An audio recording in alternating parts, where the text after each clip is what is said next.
ঈশ্বরদী উপজেলা প্রেস ক্লাবের সহ সভাপতি অ্যাডভোকেট হেদায়েতুল হকের বাড়িতে দোয়া ও ইফতার মাহফিল অনুষ্ঠিত হয়েছে।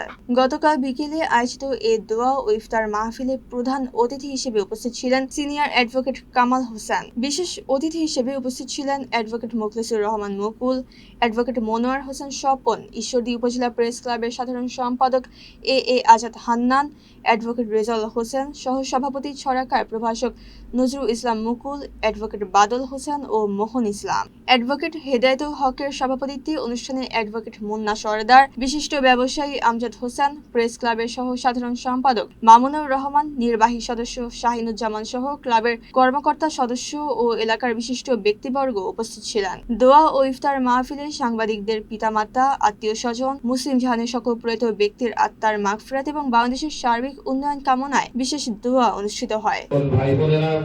আপনার ডাকে সাড়া দিয়ে অন্ধকার কবর পথের যাত্রী ربنا ظلمنا أنفسنا وإن لم